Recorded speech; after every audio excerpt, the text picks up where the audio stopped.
皆さんこんにちは。好奇心 TV です。今回の動画では水不足と食糧危機について触れていきたいと思います。前回の動画では日本政府の食料安全保障についての認識の甘さを取り上げながら、私たち庶民が自ら考えて対策する必要性を取り上げました。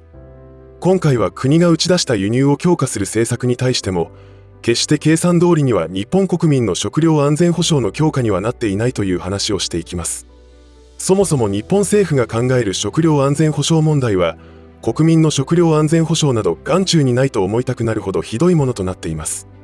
よって自分の身は自分で守るしかないというマインド設定につながるようこの動画を作成しています。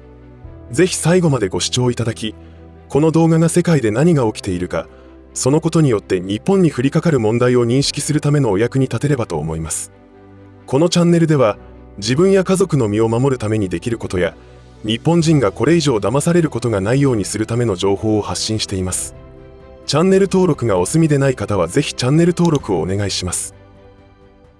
さて、今回取り上げる話題については以前にも動画を配信しており、今改めて見ても情報内容は賞味期限切れどころか色あせることなくお役に立てる内容となっていますので、ぜひ概要欄の動画リンクからご覧いただければと思います。最近配信した2本の動画では、政府や官僚は日本の農業を衰退させるしかない政策をし続けておいて、不安定な世界情勢の中、食料安全保障を補完する形で食料供給困難事態対策法という法律を制定し、関税を低くして輸入を促進するという方針を明らかにしました。合わせてその法律の中では、緊急事態と政府が判断した場合、指定された作物の作付けを実質強制できることを定め、農家が農業をし続けるにあたってのモチベーションを下げることで、ますます食料自給率の低下につながっていくのではないかという懸念が出てきました。しかし日本国内の食料が足りなければ輸入すればいいという短絡的な発想をしている政治家や官僚が、日本国民の安全を守っているという現実にめまいがするのですが、それでも決まった法律であり、4月1日から施行となりますので、それに対しての対策やマインド設定をしておく必要があると思います。個人的に思うのは、この3段階に分かれた事態の公示という名の発令は、このチャンネルでも食料危機に至るまでのシナリオ別に動画を作成し、動画リストにもまとめているのですが、戦争や自然災害の被災によって起きる時だけでなく、市場供給が2割減少しただけでも発令となります。よって今後は買い占めによる品薄でも供給困難事態になるということから、4月1日の施行後、比較的早い時期に公示されるのではないかと思っています。日本政府による次から次へと繰り出される悪政に対して、私たちが生きていく上での危険度がさらに高くなったという認識が必要です。そこで今回は政府が当てにしている輸入相手先で起きている深刻な水不足は、農業生産だけでなく漁業にも悪影響が出ているという実態を理解して、私たちに迫る危機をしっかりと理解しておく必要があると思います。地球上の水資源は限られている。日本人は水のありがたさについての意識や感謝の気持ちが世界トップレベルで低いと言われていますが、かくいう私もそのうちの一人だと思います。蛇口をひねれば飲み水が出てくるのは普通ですし、湯船にたっぷりお湯をためて毎日お風呂に入れることも当たり前に思っている人も多いのではないでしょうか。ところが調べてみればすぐわかることですが、日本は特に水に恵まれた国であり、世界トップレベルの恵まれた国です。まず水について地球規模の話をすれば、地球の表面積に占める割合は陸地が約 29% で、海が 81% ということで圧倒的に海の方が広いわけです。ところが海は塩水なので人間が生きていく上では直接飲むことはできません。私たちが飲んだり、体を洗ったりするのに使える水は、川や湖などの淡水と言われています。驚くことに地球上にある水の約 97.5% は海水などで、淡水はたったの約 2.5% しかありません。しかもこの淡水の大部分は南極や北極などの氷や氷河として存在しており、さらに残りの淡水のほとんどが陸地の深いところにある利用しにくい地下水で、川や湖、浅いところにある利用しやすい地下水などの水の量は、地球上にある水の量のわずか約 0.01% から 0.02% 程度に過ぎないと言われています。驚くのはまだ早いです。なんとさらに私たちが利用できるものは全体のわずか 0.0001% に過ぎません。一方で世界の水事情は、2022年時点で、世界ではおよそ4人に1人が安全に管理された飲み水を使用できません。4人に1人というのは約22億人に相当します。そのうち約1億1500万人が使っている水は湖や川、用水路から確保しており、衛生的ではないため、抵抗力の弱い子どもたちが不衛生な水を飲むしかないため、重篤な病気にかかり命を落とすことも多々あります。また驚くことに世界では約18億人の自宅には水道が設置されていません。自宅で水が手に入らない家庭では、女の子や女性が水汲みの役割を担っているわけですが、当然勉強する時間などが奪われており、結果として教育も行き渡らず貧困から抜け出せない環境で生活しています。つまり日本での当たり前は世界常識では異常であり、この問題は異常気象や人口増加によってますます深刻になってきています。世界の穀倉地帯で起きている水問題。食糧危機が起きたら輸入すればいいと言っている政府の認識が正しいかどうかは、他国の事情をちょっと調べればすぐにわかります。例えば今後輸入量が増えると予想されるアメリカはトウモロコシや大豆の主要輸出国であり、世界のトウモロコシ生産の約 40% を占めています。しかし近年アメリカ南西部では深刻な水不足が発生していて、特にアリゾナ州では地下水の過剰採取が問題視されています。農業のために必要な水を確保するため、企業農場は深い井戸を掘り、地下水を大量に汲み上げていますが、この状況は持続可能な農業の観点からも懸念されていて、今後の食料供給に影響を及ぼす可能性があります。こうした農業大国で起きている水不足は農作物の生産に直接的な影響を及ぼし、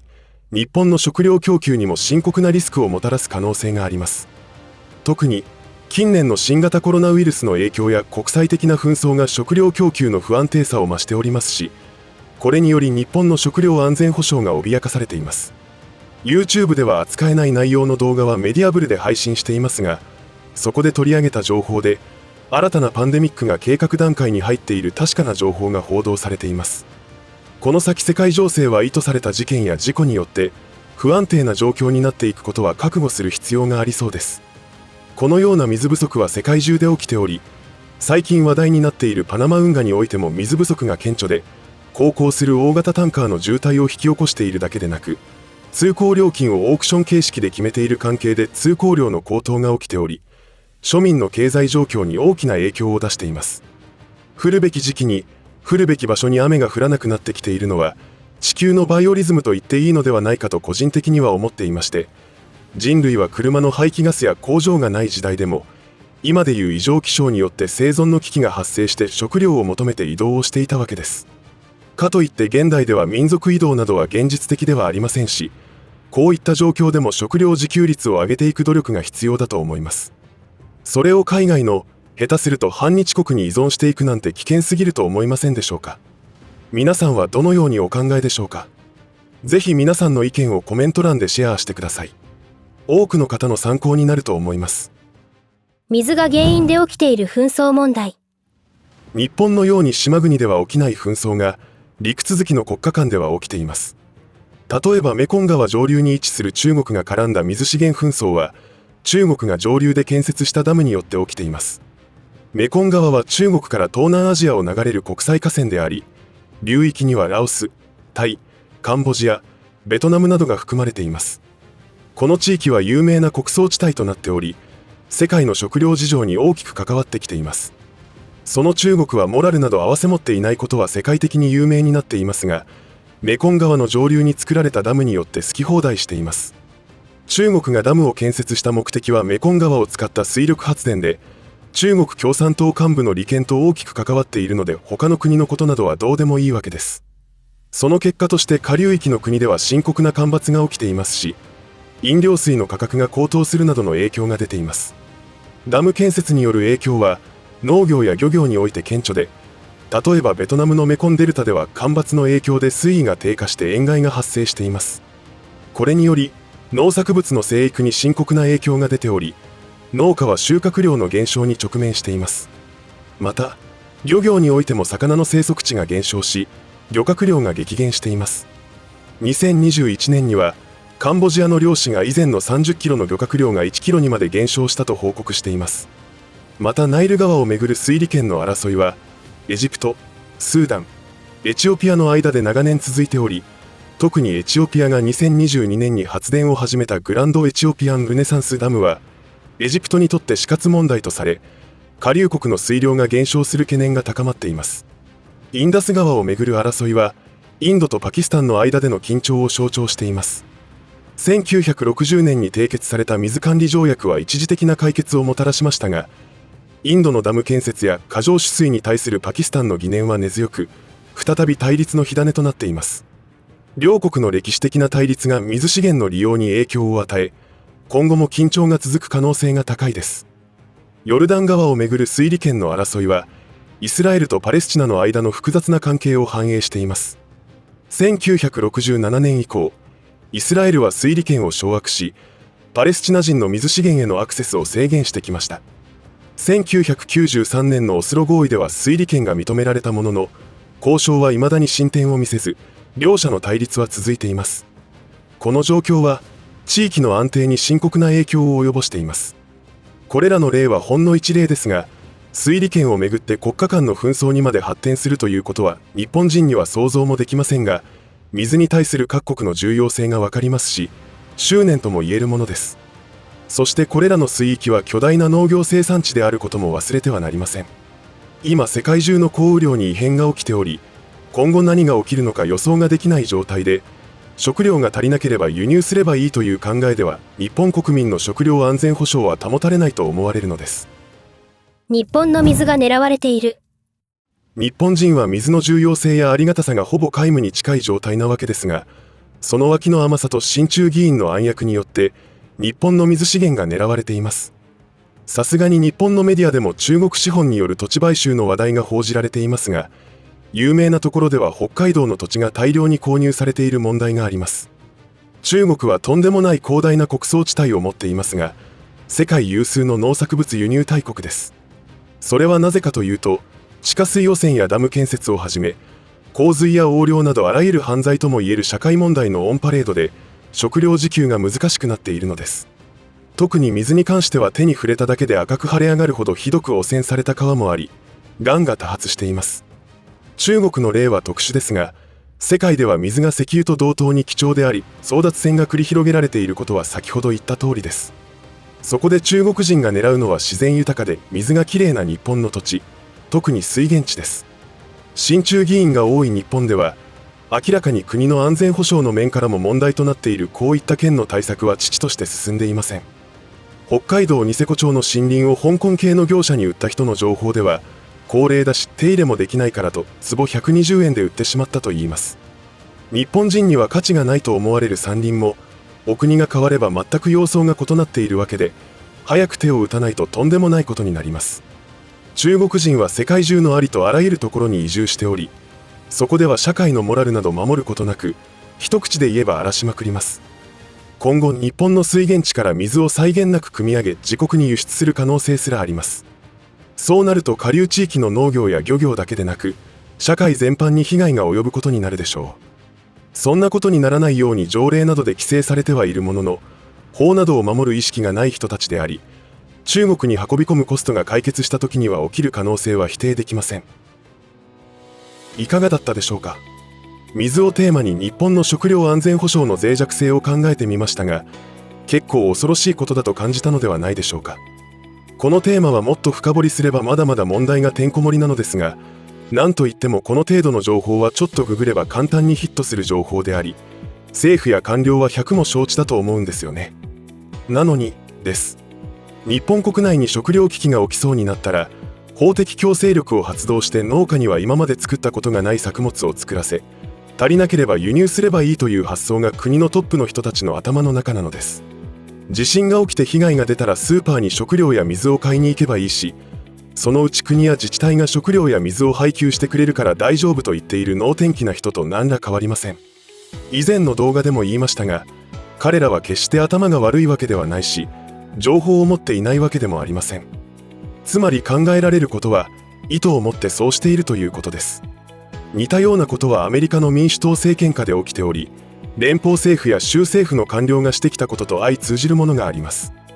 バイデン政権下では、不法移民をどんどん受け入れて治安を悪化させながら、LGBT などのマイノリティや不法移民の人権のみをやたらと保護した結果、警察は万引きしている犯罪者を逮捕することもできず、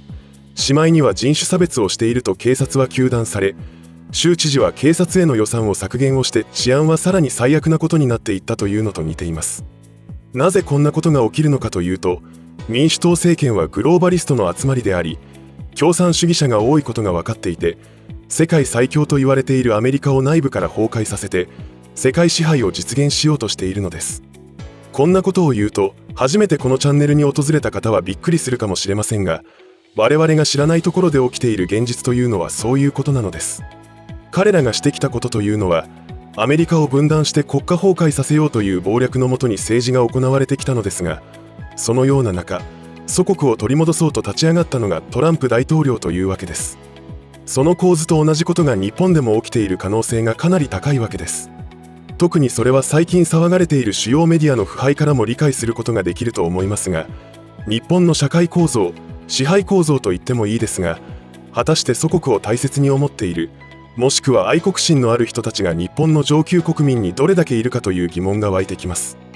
残念ながら実態はかなり腐敗が進行しており、日本という国を滅ぼそうとしている輩がアメリカ同様に日本の中枢部に深くはびこっているとしか思えないことばかりです。